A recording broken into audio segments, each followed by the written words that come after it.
service stations, bro. Yeah, You know, you go to service stations back home here, they're grimy. Yeah, they are grimy. Yeah. It's like really clean. Yeah, it's really clean. It's like a little supermarket with like a couple of restaurants. Yeah. It's nice. You don't get like McDonald's, Burger King. It's not like in England. You just get actual like real food. Yeah. That they cook here. Like it's a Which is restaurant. decent Yeah, because I that's hate what I going to was service gonna station. Oh, I've got to get a McDonald's. Yeah. Yeah, that's what I was gonna say because it's like proper kitchens. Yeah, it's like, proper over kitchens. there, It's yeah. just a nice food court basically. Nice and clean. 치즈돈까스와 한 6개 주세요. Alright, so this is a dish that when I first came to Korea, I'd always eat after a night out. Oh.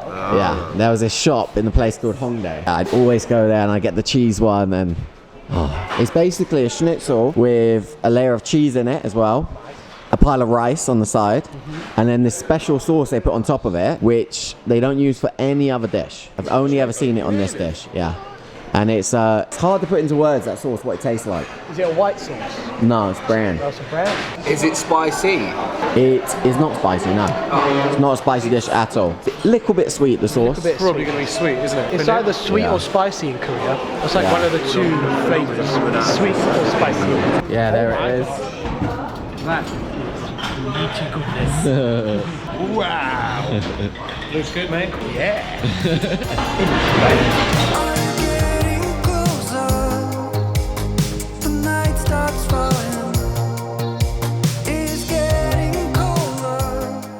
I'm going to try the pork sauce. It's a corn soup. I thought it was like a bread sauce or something. Oh, well nice. That's the strangest thing I've ever tasted. Oh my god. The white sauce. What is that? It's a corn soup, the thing next to you. I'm not sure if I like it. That is so weird. It grows on you. That sauce is a bit. I would have liked it. Right. On the side. Yeah, what should I be yeah. See, that is a lot There of you go. sauce. But it's nice though. It's nice. It's just you don't need so much of it. It's good though. It's like kind of like macaroni cheese.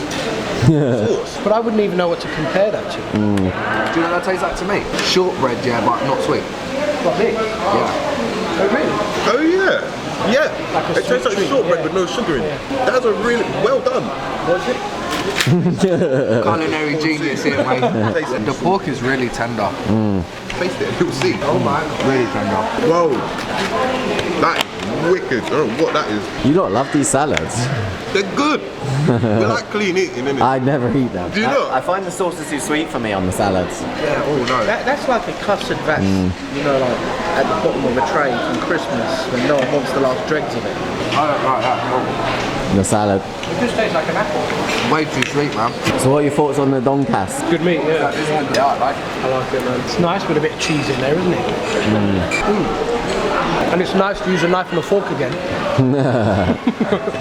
Feels like it feels alien to me now. I don't feel like I should be using a knife and fork. What do they do? Put the cheese in the middle? Yeah. Between it like a Kiev. Yeah. Yeah. Alright. I like how they get anything they fry, they just get it extra crispy. Like they must fry it a good couple of times because Yeah.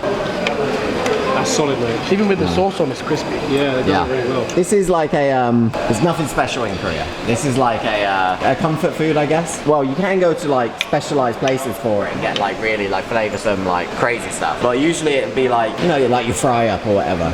Yeah. In Korean version. It's not expensive. It's usually about £5, £6, and it's just a nice little hearty meal. Yeah. I can see how it's good drunken food. Oh yeah, it's great drunken food as well. Cheesy, fried goodness. Absolutely what you want. Would you say it's meat and cheese, isn't it? Yeah. Yeah. See, what I would Donkas. probably do is I'd probably get two and then one rice, put the rice on top of that and then like put both together and eat like a sandwich. Yeah. That'd be good. It's like the kebab of Korea then. Well, no. Koreans actually usually eat soups at the end of the night. It'd be the complete opposite of what I'd imagine you'd do. Whereas English people prefer something a little bit more greasy. Yeah, but the difference is though, they usually eat when they're drinking. That is a good point. They usually are eating while they're drinking. So they're not even like that hungry. They just want something soupy. Very true. Rehydrate. What do you not think of the sauce then?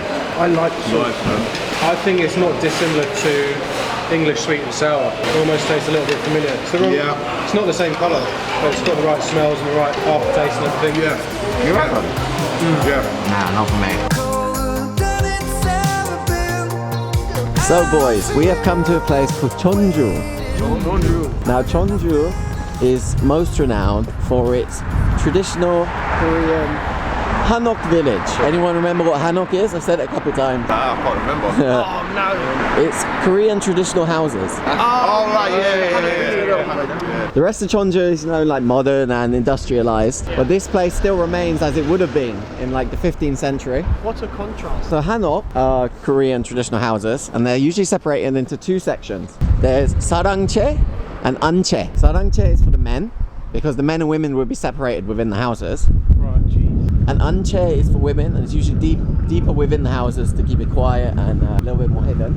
And there's 735 traditional Korean houses in this area, in this small square. And another thing that's cool to do here, which I didn't get to do last time, is rent out these. Yeah, I think they've got the right flag on them as well, haven't they?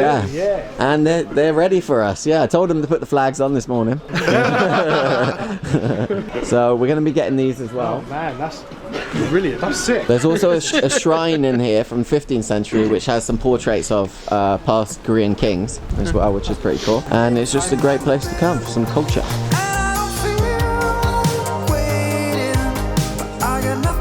So, this is Gyeonggijeon. Gyeonggijeon is a shrine to King Taejo from the Joseon dynasty. Okay. So we're going to go in and see him, and it has some portraits of other kings as well. Fantastic. Yeah. I cannot wait. Before we go in, this is something called a hamabi, and a hamabi is something that you put in front of a shrine of a deceased king or high official, and it means when you see it, you must dismount from your horse and enter it on foot. Blimey. And within Korea, the hamabi at Gyeonggijeon is actually the highest ranking hamabi. Right. So even the king has to dismount Fantastic. when he comes in, yeah. So the king at the time, obviously this is a shrine to Taejo, so it wouldn't be there. But any king that comes there, even he has to dismount and go in by foot as a sign of It's all respect. about respect, isn't it? Yeah. Yeah. Don't ride your horses around my yard kind of thing. Yeah. Yeah.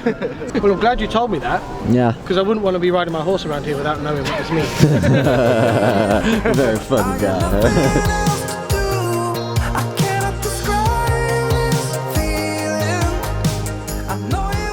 So King Taejo was actually really important in Korean history because he founded the Joseon dynasty, which was the last and longest of all the Korean dynasties. It lasted 5 centuries. Serious? Yeah.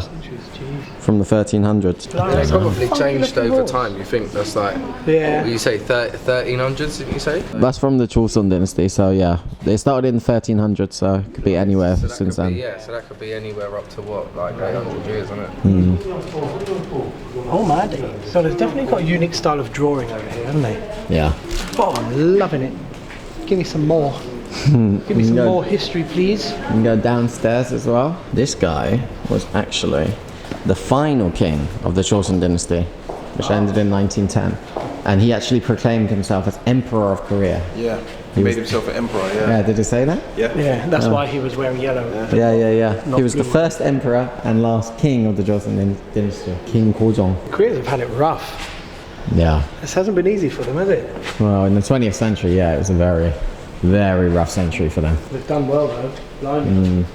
You've got places in Eastern Europe that's still recovering from the Second World War, and this place, what was it? Was it like a third? Was it 40% of all the buildings were destroyed during the Korean War? Oh yeah, Something like that. during the Korean War. Housing. Yeah, 1/3. One third, not even 30%, 1/3. Yeah. Yeah. Housing was destroyed. And now look at this place. Bonkers. Yeah, Korea was called a tiger economy because in the 1960s and 70s they do all of their industry within Korea and then export it back out. Oh, I see. And they grew their GDP like enormous rates within about 20 or 30 years. So there's a big generation gap in Korea. Like the parents grew up in poverty, whereas their children actually grew up in a first world country. So there's a huge difference between the old boys and old girls in Korea and their mentality compared to the young people, which is very evident in a lot of places you go to.